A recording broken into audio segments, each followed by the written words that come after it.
અહેમદાબાદ મિત્ર ન્યૂઝમાં આપનું સ્વાગત છે। મહાકુંભમાં 28 જાન્યુઆરીએ 1:30 વાગે પ્રયાગરાજના સંગમ કિનારે ભાગદોડ મચી ગઈ હતી, જેમાં 10થી વધુ લોકોના મોત થયા હોવાના અહેવાલ છે, જ્યારે 50થી વધુ લોકો ઘાયલ છે। આ ભાગદોડમાં ગંભીર રીતે ઘાયલ થયેલા લોકોને ઉચ્ચ કેન્દ્રોમાં રિફર કરવામાં આવ્યા છે। સંગમ કિનારેથી આવી રહેલ તસવીરો ખૂબ જ ડરામણી છે।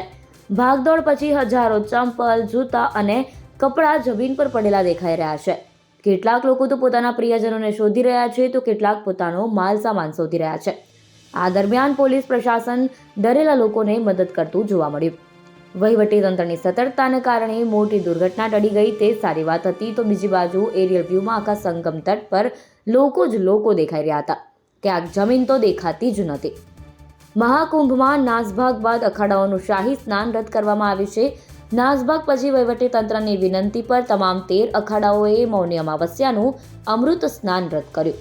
આ પછી અખાડાઓએ બેઠક યોજી, જેમાં નક્કી થયું કે તેઓ 10 વાગ્યા પછી અમૃત સ્નાન કરશે। પીએમ મોદી અને ગૃહમંત્રી અમિત શાહે ફોન પર સીએમ યોગી પાસેથી ઘટનાની માહિતી લીધી હતી। નાસભાગ બાદ મહાકુંભની સુરક્ષા વધુ વધારી દેવાઈ। હવે અધિકારીઓ હેલિકોપ્ટરથી મહાકુંભ પર નજર રાખી રહ્યા છે। દુર્ઘટના બાદ એનએસજી કમાન્ડોએ સંગમ કિનારે ચાર્જ સંભાળ્યો હતો। સંગમ વિસ્તારમાં સામાન્ય લોકોનો પ્રવેશ બંધ હતો। પ્રયાગરાજમાં ભીડ વધુ ન વધે એ માટે શ્રદ્ધાળુઓને રોકવા માટે પ્રયાગરાજ શહેરની સરહદે આવેલા તમામ જિલ્લાઓમાં અધિકારીઓને એલર્ટ પર રાખવામાં આવ્યા છે। સીએમ યોગીએ કહ્યું, સ્થિતિ નિયંત્રણમાં છે, પરંતુ ભીડનું દબાણ વધી રહ્યું છે। શ્રદ્ધાળુઓની મદદ માટે પોલીસ તૈનાત છે। મારી અપીલ છે કે અફવાઓને અવગણો, ધીરજથી કામ લો। આ ઇવેન્ટ દરેક માટે છે। ભક્તોએ માતા ગંગા પાસે જે પણ ઘાટ હોય ત્યાં સ્નાન કરવું જોઈએ। સંગમ તરફ જવાનો પ્રયાસ ન કરો। સ્નાન કરનારાઓ માટે ઘણા ઘાટ બનાવવામાં આવ્યા છે, જ્યાં તમે સરળતાથી સ્નાન કરી શકો છો। જણાવી દઈએ કે 13 જાન્યુઆરીથી શરૂ થયેલા મહાકુંભમાં અત્યાર સુધીમાં લગભગ 15 કરોડ લોકોએ ગંગામાં ડૂબકી લગાવી છે। મહાકુંભમાં ભાગદોડ બાદ ગૃહમંત્રી અમિત શાહે યુપીના સીએમ યોગી આદિત્યનાથ સાથે વાત કરી હતી। તેમણે કેન્દ્ર સરકાર તરફથી તમામ પ્રકારની મદદની ખાતરી આપી છે। આ દરમિયાન પંચાયતી નિર્વાણી અખાડાના મહામંડલેશ્વર કૈલાશનાથ ગિરીએ કહ્યું કે ભીડ ખૂબ વધારે છે। ભીડને ધ્યાનમાં રાખીને અખાડા પરિષદે નક્કી કર્યું છે કે આપણે વસંત પંચમી પર સ્નાન કરીશું। મહાકુંભમાં થયેલી ભાગદોડ બાદ સ્વામી રામભદ્રાચાર્યનું નિવેદન સામે આવ્યું। તેમણે કહ્યું કે હું ભક્તોને વિનંતી કરું છું કે કુંભમાં ઘણી ભીડ છે, એટલે સંગમ જવાનો આગ્રહ છોડી દો। નજીકમાં જે પણ ઘાટ હોય ત્યાં સ્નાન કરો। બધા કૃપા કરીને સુરક્ષિત રહો। હું અખાડાઓને પણ આજના અમૃત સ્નાનને રદ કરવા કહીશ। और प्रयागराज महाकुंभ में श्रद्धालुजनों की भारी भीड़ है। लगभग 8 से 10 करोड़ श्रद्धालु इस समय प्रयागराज के अंदर मौजूद है। कल भी 5.5 करोड़ श्रद्धालुजनों ने महाकुंभ का स्नान किया था। ये जो भारी दबाव श्रद्धालुजनों के कारण और श्रद्धालुओं के संगम नोच पर जाने के कारण वहाँ पर एक बना हुआ है, लेकिन पूरा प्रशासन मौके पे वहाँ मौजूद है। रात्रि को 1 से 2 बजे के बीच में अखाड़ा मार्ग पर, जहाँ पे अखाड़ों के अमृत स्नान के दृश्य से बैरिकेड्स भी किए गए थे, तो बैरिकेड्स को फांद करके आने में कुछ श्रद्धालु गंभीर रूप से घायल हुए हैं। उन्हें तत्काल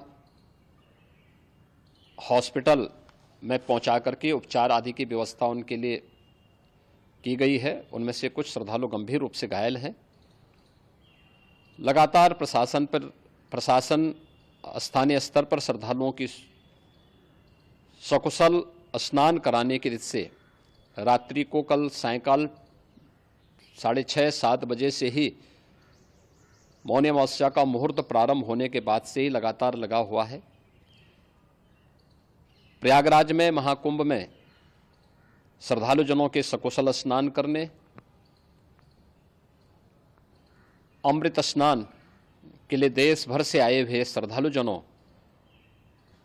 की व्यवस्था के लिए, उनके कुशल क्षेम के लिए आदरणीय प्रधानमंत्री जी का प्रातःकाल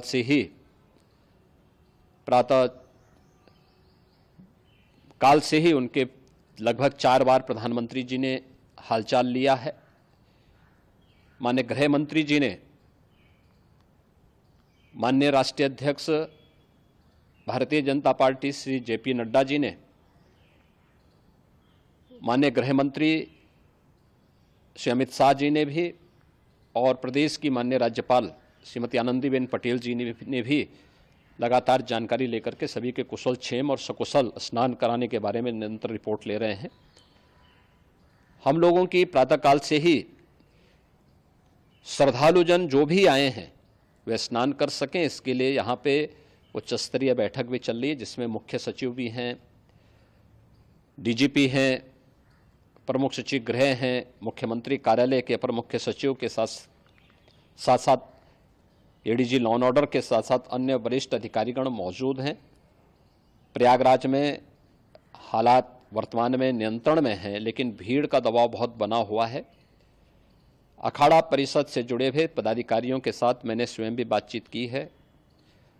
आचार्य महामंडलेश्वरों से भी, पूज्य संतों के साथ भी मेरी बातचीत हुई है, और पूज्य संतों ने बड़ी ही विनम्रता के साथ इस बात को कहा है कि नहीं, श्रद्धालु जन पहले स्नान करेंगे और फिर जब उनका दबाव कुछ कम होगा और वे सकुशल वहाँ से निकल जाएंगे, तब हम लोग स्नान करने के लिए संगम की तरफ जाएंगे। अभी पहले श्रद्धालु जनों को, चूँकि देश भर से आए हैं, तो इसके लिए उन्हें सभी अखाड़े इसके लिए सहमत हैं और सभी लोग इस व्यवस्था के साथ जुड़े हुए हैं। लगातार इस दिशा में हम लोगों का प्रयास है कि जो अब तक प्रातःकाल से ही आपने देखा होगा, कल मैंने बताया कि कल लगभग 5.5 करोड़ श्रद्धालु कल महाकुंभ का स्नान किए हैं, और आज प्रातःकाल तक लगभग 8:30 बजे तक 3 करोड़ से अधिक श्रद्धालु स्नान कर चुके हैं, और ये लगातार जारी है। लेकिन संगम नोच पर, अखाड़ा मार्ग पर, नागवासुकी मार्ग पर लगातार दबाव बना हुआ है, और वहाँ पर श्रद्धालुजनों की सुविधा के लिए भी हर प्रकार की वहाँ पर प्रशासन पूरी मुस्तैदी के साथ लगा हुआ है। और इसीलिए मेरी अपील है पूरे प्रदेशवासियों से, पूरे देशवासियों से, और सभी श्रद्धालुओं से भी, सभी पूज्य संतों से भी, कि अफवाह पर कोई ध्यान न दें, संयम से काम लें। ये सब आयोजन सभी लोगों का है। प्रशासन उनकी सेवा के लिए पूरी तत्परता के साथ लगा हुआ है। केंद्र और राज्य सरकार पूरी मजबूती के साथ वहां पर हर प्रकार का सहयोग करने के लिए तत्पर है। लेकिन कोई किसी अफवाह पे ध्यान न दे। कोई भी व्यक्ति नकारात्मक अफवाह फैलाने का प्रयास करेगा, उस प्रकार से नुकसान हो सकता है। और जहां पर हैं आप, लगभग 15 से 20 किलोमीटर के दायरे में अस्थायी घाट बनाए गए हैं, उसमें कहीं भी वे स्नान कर सकते हैं।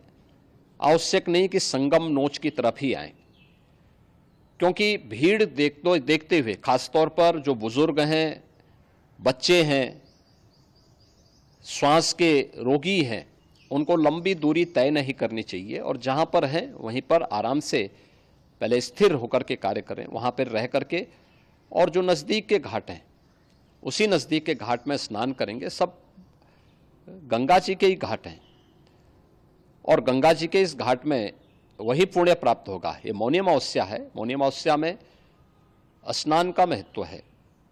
संगम में स्नान का दबाव बहुत ज़्यादा है, इसलिए सभी लोग अगर वहाँ पे इसमें अपना सहयोग करेंगे तो सकुशल हम सभी श्रद्धालु जनों को वहाँ पर स्नान करने में सफल होंगे। और फिर इसके उपरांत अमृत स्नान के लिए पूज्य संतों से भी, अखाड़ों से भी हम लोग अनुरोध करेंगे। जो घायल हैं, गंभीर रूप से घायल हैं, उनके उपचार की तत्परता के साथ व्यवस्था भी की गई है। उन सब के सकुशल स्वस्थ होने की भी हम कामना करते हैं। लेकिन मेरी अपील होगी कि कोई भी नकारात्मकता न फैलाने दें और न किसी अफवाह पर विश्वास करें। स्थिति नियंत्रण में है, हाँ दबाव जरूर है, क्योंकि मैंने आपको बताया कि प्रातःकाल से सुबह 8:30 बजे तक 3 करोड़ से अधिक श्रद्धालु स्नान कर चुके हैं। और पूरे मेला क्षेत्र में अगर हम देखेंगे, प्रयागराज में हम देखेंगे तो लगभग 9 से 10 करोड़ श्रद्धालु इस समय वहाँ पर मौजूद है, जिसमें से 3 करोड़ यह वापस जा रहा है। इसके लिए रेलवे ने भी मेला स्पेशल लगाई हुई है। प्रातःकाल से लगभग 40 मेला स्पेशल प्रयागराज स्टेशन से, जोशी स्टेशन से, अन्य स्टेशन से श्रद्धालुओं को लेकर के सकुशल स्नान कराने के बाद उनको लेकर के गंतव्य की ओर आगे बढ़ी है और लगातार ये प्रक्रिया वहाँ पर आगे बढ़ाई जा रही है। होर्डिंग एरिया भी बनाए गए हैं। प्रशासन जो वहाँ पर डायरेक्शन दें, मुझे लगता है सब लोग उसका पालन करेंगे तो सकुशल, क्योंकि पूरा दिन भर देर रात्रि तक अमृत स्नान का मुहूर्त है। मौनी अमावस्या का जो मुहूर्त है पूरे रात्रि भर है, इसलिए ये नहीं हो केवल इस पे कि हम अभी स्नान करेंगे, आवश्यक नहीं, कभी भी आप स्नान कर सकते हैं। तो उस पर जरूर सभी से मेरी विनम्र अपील होगी कि वे लोग उस पर सहयोग करेंगे तो सकुशल सभी को स्नान कराने में और सकुशल इस महापर्व को आयोजित करने में प्रशासन को और शासन को मदद मिलेगी। અહેમદાબાદ મિત્ર ન્યૂઝની યુટ્યુબ ચેનલને સબસ્ક્રાઇબ કરો અને બેલ આઇકોન જરૂરથી દબાવો, જેથી દરેક મહત્ત્વના વિડીયોની નોટિફિકેશન તમને મળતી રહે।